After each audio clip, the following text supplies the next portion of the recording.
First of all, I want to say thank you to all the new subscribers and all the comments and all the likes. Thank you so much. It means the world to me. I'm growing this channel from the ground up after 14 years of being on YouTube, and your support is much appreciated. Now, the number one thing to a long career in music, as a musician, as a guitar player, as a piano player, as a bass player, as a drummer, the key to longevity in the music business is one thing.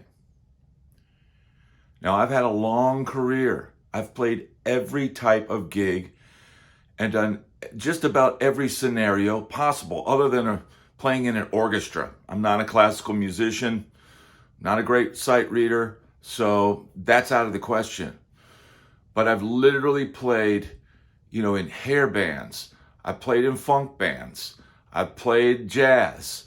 I've done studio sessions. I've played with an oldies act. I've done, country road gigs. I've done corporate gigs. I've played weddings. I've played in house bands. I've literally done everything in multiple decades, from the 80s to the 90s to the 2000s to the 2010s. And now here we are. I'm 57 years old. I still play gigs.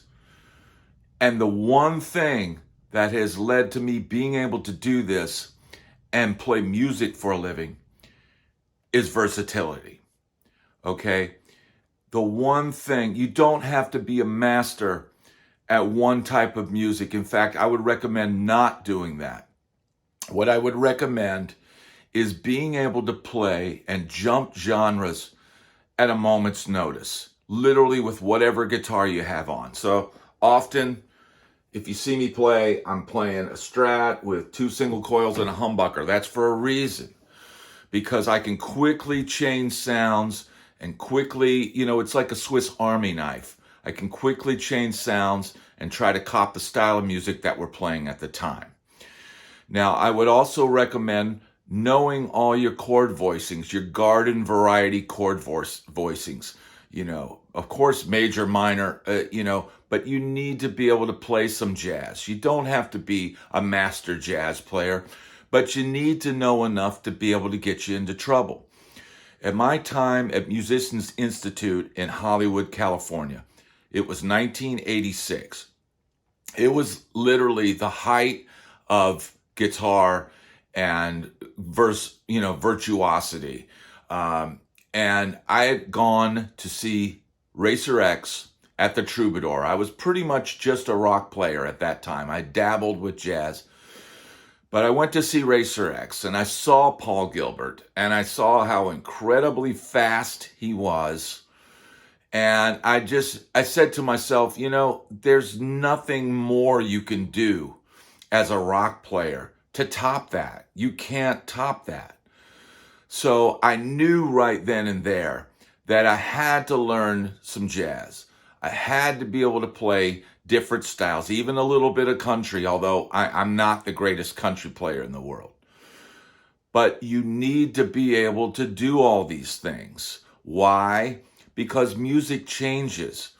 In the 80s, when I moved out to LA, hair metal and hard rock and all of that was it. That was it. It was like you thought this was going to go on forever. We were all going to tap and shred and and wear tight pants and have big hair and all that. But no, trends change.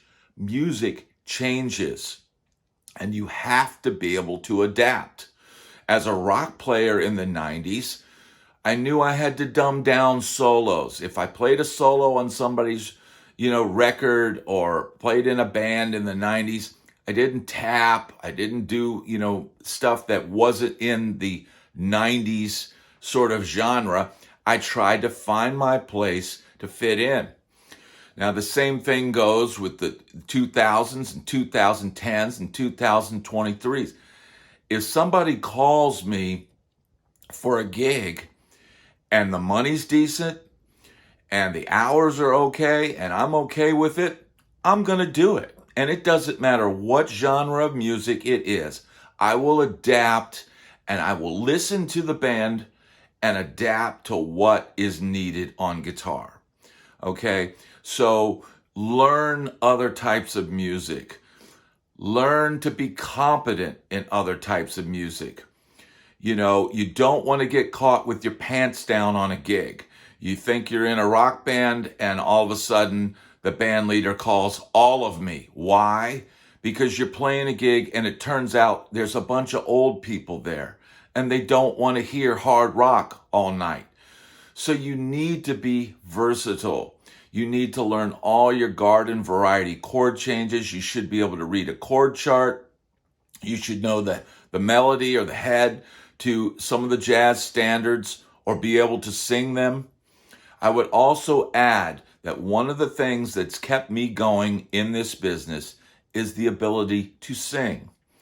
Now, I'm not the greatest singer in the world, but sometimes you have to rise to the occasion and take the workload. You can't make your singer sing 4 hours a night, night after night, and expect his voice to last. So as a guitar player, as someone in the band to support the singer, sometimes you've got to take lead on a few songs. Give your singer a break. These two things are the key to longevity in a career of music. I hope this message has helped you. I hope it helps you grow. And for you young cats out there, I hope you're listening. Thanks. Please like and subscribe. Thank you.